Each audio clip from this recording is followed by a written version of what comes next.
আপনাদের এই অঞ্চলে নাকি প্রচুর হিন্দু ভাইদের বাড়ি আছে, কথা সত্য না? আলহামদুলিল্লাহ। আপনারা কি তাদেরকে দাওয়াত দিচ্ছেন তো ঠিক মতন? দাওয়াত দেন নাই? হ্যাঁ দিছেন তো, আবার কিন্তু মিথ্যা বললেন না, দিছেন তো? মাশাআল্লাহ, আলহামদুলিল্লাহ, খুব ভালো লাগলো। আমি আমার কলিজার টুকরা হিন্দু ভাইদেরকে দাওয়াত করছি, আসেন ভাই, আমরা ভাইরা ভাইরা বসে একটু আলোচনা করবো আপনাদেরকে নিয়ে। জি, আপনাদের তো কোনো সমস্যা নাই। কলিজার টুকরা হিন্দু ভাই আসেন, আমরা এবার দুই ভাই মিলে কিছু আলোচনা করি। আপনারা দেখবেন যে ব্যক্তি মাজারওয়ালার কাছে সম্পদ চাইছে আর আমার হিন্দু ভাই, একটা সহজ রেফারেন্স করছি যাতে আপনাদের খুঁজে পেতে সুবিধা হয়। এলাকায় প্রাইমারি স্কুল আছে না?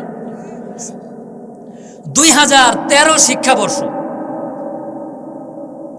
তৃতীয় শ্রেণীর হিন্দু ধর্ম ও নৈতিক শিক্ষা, পৃষ্ঠা নাম্বার 7, পৃষ্ঠা নাম্বার 7। আপনি দেখবেন লেখা আছে ঈশ্বর এক এবং অদ্বিতীয়। আলহামদুলিল্লাহ কয় না? বলেন তো কেন আলহামদুলিল্লাহ? আমরাও যা বললাম আমার কলিজার হিন্দু ভাইটি তাই বলল, ঠিক আছে না? এবার পরের অংশের ভেতরে যান, তিনারা বলবে ঈশ্বরের কোনো শক্তি অথবা কোনো গুণ যদি আকার পায় তাকে দেবতা বলে। এইটা তাদের কথা, এটা আমাদের না। আসেন, কিন্তু একটা জায়গায় মিল, ঈশ্বর এক এবং অদ্বিতীয়। ঈশ্বর এক এবং অদ্বিতীয়, একং এবং অদ্বিতীয়ম। ঈশ্বর এক এবং অদ্বিতীয় স্পষ্ট কথা, তারাও বলে আমরাও বলি, ঠিক আছে না? এবার একটা হিন্দু ভাইটারে জিগাও গিয়া, ভাইজান তোমার ঈশ্বর কয়জন? বলবে একজন। তোমার যখন সম্পদ দরকার, অভাব অনটনে যখন তুমি পড়ো, তখন তুমি কার ইবাদত করো? আমার কলিজার ভাইটা জবাব দেবে আমরা তখন মা লক্ষ্মীর পূজা করি, তার ইবাদত করি। ঠিকই তো আছে না? না, আপনি কেন এটা তাড়া করে? আমার হিন্দু ভাইরা করতেছে, ঠিক আছে না? সেটাকে বুঝেন, ধর্ম বুঝেন, ধর্ম বুঝেন, ধর্ম বুঝেন। ভালো কথা। এই বিষয়ে একটা পাকাপোক্ত শ্লোক রয়েছে 7 নম্বর পৃষ্ঠায়। বিশ্ব রূপস্য ভারদাসী পদ্মে পদ্মালয়ে শুভে, বিশ্ব রূপস্য ভারদাসী পদ্মে পদ্মালয়ে শুভে, সর্বত পাহিমাং দেবী মহালক্ষ্মী নমস্তুতে। হে পদ্মা পদ্মালয়া শুভা, তুমি বিশ্বরূপ নারায়ণের স্ত্রী, আমাকে সম্পদ দাও, অভাব থেকে বাঁচাও, অনটন থেকে বাঁচাও, তোমাকে শতকোটি প্রণাম, শতকোটি নমস্কার। বুঝতে পারলাম? ভালো কথা। এবার আসেন, হিন্দু ভাইটা ঈশ্বর হিসেবে একজনকে মানলেও তার সম্পদের রব হিসাবে দেবী লক্ষ্মীরে মানে। আপনি কি ধর্ম বুঝলেন কিনা? বুঝলেন কিনা? ঈশ্বর হিসেবে একজনকে মানলেও সম্পদের রব হিসাবে মা লক্ষ্মীরে মেনেছে। সমস্যা নাই, তার ধর্ম, সে যেভাবে খুশি সেভাবে করুন। এবার আসেন, আপনার লগে আমার কথা আছে 2টা। আপনারেও যদি জিগাই তোমার আল্লাহ কয়জন? বলবেন একজন। তো কবরওয়ালার কাছে কি চাইলা? বলে সম্পদ চাইলাম। আব্বা জান, এইবার একটু বুঝা বলো, ধর্ম পালনের দিক থেকে তোমার সাথে আর হিন্দু ভাইয়ের সাথে কোনো কি পার্থক্য আছে? বুঝাইতে পারি নাই? হ্যাঁ, কোনো কি পার্থক্য আছে? এটা দ্বারা এইটা বুঝাইতে চাইলাম না যে হিন্দু ভাইয়ের সাথে সম্পর্ক রাখবা না, এইটার কথা এইটা না। আমার হিন্দু ভাইদেরকে বোঝানোর স্বার্থে বলতেছে, তারেও তুমি জিগাইবা। আমাদের অনেক সময় পাতি নেতারা বুলি সারে, হ্যাঁ, ধর্ম যার যার উৎসব সবার, এটা বলে কিনা? না না না, কোনো একটা ধর্মপ্রাণ হিন্দু এই কথা মানতে পারবে না, আমরাও মানব না। ধর্ম যার যার, উৎসব তার তার। তাই যদি না হয়, কোরবানির দিন আমরা যখন কোরবানি করি, আমার হিন্দু ভাইটা আমার যতই খাতিরের থাকুক, মানবতাই তো বাধা দেবে। আমি কি আমার ভাইটারে ডাক দিয়া বলতে পারবো, ভাই তুই গরুর একটা ঠ্যাং ধর, আমি চলাই? কথা বোঝেন নাই? এটা কি আপনি বলতে পারবেন? এটা কি বলা যাবে? এইটা কি বলা আপনার জন্য শোভা পাইবে? কেননা আপনি যখন গরুর ঠ্যাং থেকে চামড়া গুলি ছেলা শুরু করবেন, ওই সময় হিন্দু ভাইটার কলিজার ভেতর দিয়ে ছুরি চালানো একই কথা। আমি কথা বুঝাইতে পারি নাই? তাদের মতে গরু হলো দেবী, তারা গরুকে দেবী হিসেবে মানে। এই জন্য বলি আব্বাজান, আমার ধর্ম উৎসব, আমার হিন্দু ভাইয়ের ধর্ম উৎসব তার, ঠিক আছে না? তবে হ্যাঁ, একজন মানুষ হিসাবে ভাই ভাইয়ের সাথে সম্পর্ক রাখবা, এলাকার ভেতরে হিন্দু মুসলমান গলায় গলা মিলিয়ে কাজ করবা, এটা আমার নবীর শিক্ষা, এটা ইসলামের শিক্ষা। হিন্দু গরিব মানুষ বিবাহ দিতে পারছে না, তার মেয়েটাকে সর্বপ্রথম মুসলমানের বাচ্চা হলে আগে যাইবা, এটা ইসলাম শেখায়, তোমার নবী শিখায়। কোন হিন্দু তোমার আশেপাশে কোন বিধর্মী মানুষ যে মুসলিম ধর্মের না, ইসলামের কেউ না, ওই লোকটা বিপদে পড়েছে, মুসলমানের বাচ্চা আগে ভাগে গিয়ে তার পাশে দাঁড়াইবা, ওর বিপদ শুনবা, অসুস্থ হইলে সেবা করবা, রাত্রি জায়গা জায়গা জ্বরওয়ালা মাথার ভেতরে পট্টি দিবা, ওর নাম গৌতম চক্রবর্তী হোক আর সুশীল হোক, ওইটা দেখার টাইম কোনো মুসলমানের বাচ্চা নয়। এটা নবী করছে প্র্যাকটিক্যাল। কি ওলামাইদের কথা কন না খেললি, নবী এই কাজ করছে না, আল্লাহ নবী এই কাজ করে দেখাইছে। আর বর্তমানে আমরা মালনের বাচ্চাগুলোর কথা নেই, বেটা তোর তো জাড়া বিড়া করবো, ও তোর কাছে আইব কেন? কথাই তো ভুল, কথাই তো ভুল, কথাই তো ভুল। চালালের বাচ্চা করে গালি দাও তুমি, তোমার কথাই তো ভুল। তোমার ভেতরে নবী মুহাম্মাদের আদর্শ নাই, তুমি এখন উম্মত হইতে পারো নাই। বুঝাইতে পারছি? ভাইরে কলিজা বইরা দাওয়াত দিবা, বিপদে পড়ছে দৌড়ে যাবে, ভাই কি হয়েছে একটু কন্যা দেখি, এমন ভাবে যাইবেন মনে হবে যেন রক্তের ভাই, ও আপনার প্রতি এমনি মুগ্ধ হয়ে যাবে। এইভাবে হইল ইসলাম প্রচার। বুঝাইতে পারলাম আব্বাজান? এবার আসেন কলেজের যুবক ভাইদেরকে বলি, তোমরা অনেক সময় গোলায়া ফেলো তোমার রবকে। বট গাছ একটা দেখছে পরীক্ষার আগের দিন, বুঝছেন নি, বট গাছের ডালের ভেতরে লাল সুতা একটা বাইন্ধে বিড়বিড় করে কয়, আমি যেন পরীক্ষায় পাস করি। এই মগাই, তোরে পাস করাবে কিনা? হ্যাঁ, বট গাছ বলছে কোনো মানুষে, আর না হয় কোনো কাউয়ায় বটের বিচি একটা খাইছাল, ও আয়না ওই জায়গায় কামটা সাইরা দিছিল, গাছটা হয়ে গেছে। কথা বুঝেন নাই? হ্যাঁ, হয়ে গেছে, বিড়বিড় করে লাল সুতা একটা বাইন্ধা, আমি যেন পরীক্ষায় পাস করি। আব্বা যা ওরে জিগা, তোর আল্লাহ কয়জন? একজন। বট গাছের কাছে কেন বললাম পরীক্ষায় যেন পাস করি? তাহলে বোঝা গেল আল্লাহরে আল্লাহ হিসেবে মানলেও বিদ্যার রব হিসেবে এই লোকটা বট গাছরে মেনেছে। যেমন আমার হিন্দু ভাইরে জিগাও, তোমার যখন বিদ্যা বুদ্ধির দরকার তখন তুমি কার কাছে চাও? ওই একই বইয়ের 7 নম্বর পৃষ্ঠার শেষের অংশ, সরস্বতী মহাভাগে বিদ্যে কমল লচনে, সরস্বতী মহাভাগে বিদ্যে কমল লচনে, বিশ্বরূপে বিশালাক্ষী বিদ্যাং দেহি নমস্তুতে। কথা বুঝেন নাই?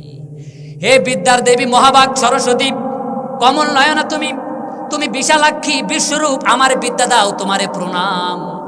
আব্বা জান এইবার বলো, তুমি মুসলমানের বাচ্চা হইয়া বট গাছের কাছে চাইলা তোমার আল্লাহ একজন, আমার হিন্দু ভাইটাও ঈশ্বর একজন, কিন্তু তিনি চাইল সরস্বতীর কাছে।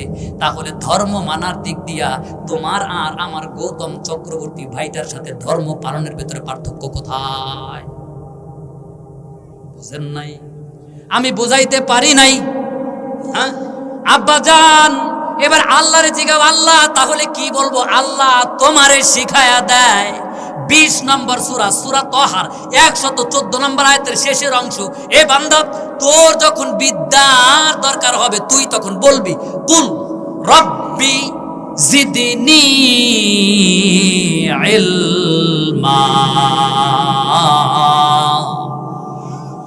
আব্বা জান, আল্লাহ তোমারে বলে কুল বল রব্বি, ও আমার পালন কর্তা, জিদনি ইলমা, আমার জ্ঞানটারে বাড়ায় দেন। সুবহানাল্লাহ। সুতরাং আব্বা জান, মুসলমানের আল্লাহ যিনি, মুসলমানের বিদ্যার রব তিনি, মাঝখানে কোনো মাধ্যম নাই, মাধ্যম নাই। বুঝাইতে পারছি? মুসলমানের আল্লাহ যিনি, মুসলমানের ঈশ্বর যিনি, মুসলমানের বিদ্যার রব তিনি। বুঝাইতে পারছি? দেখার কোনো নাই। এবার অনেক বাবাজিদেরকে দেখবেন নদীর পাশে বাড়ি ভাঙ্গা শুরু করছে, কথা নাই বার্তা নাই, 3টা খিচুড়ি রান্না করে ও নদীর ভেতরে দিয়ে বিড়বিড় করে বলে, আর যেন না ভাঙে, মগা তুই কার কাছে কস? কি ঠিক আছে না? খিচুড়ি রান্দা তারপরে নদীর পানির ভেতরে উদ্ভুত করে ফেলায় দিয়ে কয়, আরে আমার নদী জানার নাম, এ কার কাছে বলিস? নদীর মালিককে বল। কি কথা ঠিক না? এবার আব্বাজান আসেন, ওরে জিগাও তোর আল্লাহ কয়জন? বলবে একজন। এইখানে কার কাছে বললি নদী যেন না দানবকে মানে, ঠিক আছে না? আবার চলে গেলাম এবার ওই বইয়ের 8 নম্বর পৃষ্ঠা। আমার কলিজা টুকরা হিন্দু ভাইটারে জিগাও, তোমাকে যখন কোন বিনাশ থেকে বাঁচায়, তোমার যখন বিনাশ থেকে বাঁচার দরকার হয়, বিপদ থেকে বাঁচার দরকার হয়, তখন তুমি কার আরাধনা করো? সঙ্গে সঙ্গে বলা শুরু করবে, একদন্তং মহাকায়ং লম্বোদর গজন্নম, একদন্তং মহাকায়ং লম্বোদর গজন্নম, বিঘ্ন নাশকরং দেবং হিরম্বং প্রণমাম্যহম। বাহ, চমৎকার বিষয়। আমার কলিজার ভাইটারে জিগাও, তুমি কার কাছে মানো? তোমার যখন বিনাশ থেকে বাঁচার দরকার, তখন তুমি কার শরণাপন্ন হও? তিনি তখন চমৎকার ভাষায় বলে দেবে, এক দন্তধারী, বিশাল দেহের অধিকারী, বড় পেটওয়ালা গজানন হেরম্ব গণেশ, বিনাশের দেবতা, আমাকে সকল বিনাশ থেকে বাঁচান, আপনারে শতকোটি প্রণাম। এই জন্যই দেখবেন হিন্দু ভাইয়েরা সকল দেব দেবীর পূজার আগে সর্বপ্রথম ওই গণেশ দেবতার পূজা করে। কথা বোঝেন নাই? আব্বা জান ঠিকই তো, হিন্দু ভাইয়ের জিগাও তোমার ঈশ্বর কয়জন? একজন। বিপদ থেকে বাঁচাবে কে? বলবে হেরম্ব গণেশ। ভালো কথা, তার ঈশ্বর একজন হইলেও বিপদ থেকে বাঁচানোর রব হইল গণেশ। কিন্তু আল্লাহ তোমারে শিখায়া দেয়, এ পৃথিবীর মানুষ, তুমি যখন তোমার দুনিয়ার কোনো ভালো দরকার, যা কিছু দরকার, 2 নম্বর পারা 2 নম্বর সূরা, সূরা বাকারার 201 নম্বর আয়াত, আল্লাহ শেখায়, রব্বানা আতিনা ফিদ দুনিয়া হাসানা ওয়া ফিল আখিরাতি হাসানা ওয়া কিনা আযাবান নার। আব্বা জান, এইবার তুমি যখন আল্লাহর দরবারে গেলে, আল্লাহ আমার যখন দুনিয়াবি কোনো বিপদ আসবে, মুসিবত আসবে, আমি কার কাছে বলবো? আল্লাহ বলে, দেগার কারো কাছে না, তুই বল রব্বানা, রব রব রব, ও আমাদের পালন করতাম, আতিনা আমাদেরকে দেন, হাসানা ফিদ দুনিয়া হাসানা, দুনিয়ার যত কল্যাণ সব আমাদেরকে দেন। সুবহানাল্লাহ কয় না? আল্লাহ তোমারে শেখায়, এ বান্দা বল, ওগো আমাদের পালন কর্তা, দুনিয়ার যত যত কল্যাণ আছে সব আমাদেরকে দেন। আল্লাহ তোমারে আরো বেশি করে শেখায়, অফিল আখিরাতি হাসানা, আখিরাতের যত কল্যাণ সব আমাদেরকে দেন। আর আল্লাহ আরেকটা কথা, ওয়াকিনা আযাবান নার, আমরা ছোট্ট মোট্ট মানুষ, আল্লাহ জাহান্নামের আযাব আমরা সইতে পারবো না, এই জন্য জাহান্নামের আগুন থেকেও আমাদেরকে বাঁচা। সুবহানাল্লাহ। তাহলে আব্বাজান, মুসলমানের আল্লাহ যিনি মুসলমানদেরকে বিপদ আপদ থেকে মুক্ত করার রব, তিনি শুধু মুসলমান না, মানে কথা বোঝাইলাম, মুসলমানের আল্লাহ যিনি মুসলমানের বিপদ আপদ থেকে বাঁচানোর রব তিনি, কিন্তু আল্লাহ সকল মানুষকে বিপদ আপদ থেকে বাঁচায়। সুবহানাল্লাহ কন না? আব্বাজান কথা কি বুঝলেন আপনি? রব রব রব, who is the sustainer, who is the lord, who is the lord, Allah নাম কি? আল্লাহই হইলেন রব, আল্লাহই হইলেন পালন কর্তা। এবার বুঝলেন তো, আল্লাহ আবার রব, দুইটা দুই নাম, কিন্তু পরিচয় একজনেরই। অনেক মানুষ আল্লাহরে আল্লাহ বলেও মানলে রব হিসাবে আল্লাহরে মানে না, ঠিক না? এই জন্য আব্বা জান, আল্লাহরে যারা মানবা, আজকের পর থেকে রব হিসেবেও আল্লাহরে মানবা। এমন হাজার মানুষ দেখবা, হাজার মানুষ নামাজ পড়তে পড়তে পড়তে পড়তে কপালে আলু গোড়া বানায় দিছে, কিয়ামতের দিন কাফের হইয়া আবু জেহেলের কাতারে উঠবে। কিন্তু এই সেনসিটিভ বিষয়গুলা না বোঝার কারণে ওই ব্যক্তিটা আল্লাহরে ঠিকই মেনে নামাজ আদায় করেছে, কিন্তু রব হিসেবে আল্লাহ মানে না। আপনারা কি বিরক্ত হচ্ছেন? খারাপ লাগতেছে? আসেন, রব সম্পর্কে আজকে এতটুকুই থাক, ঠিক আছে কিনা?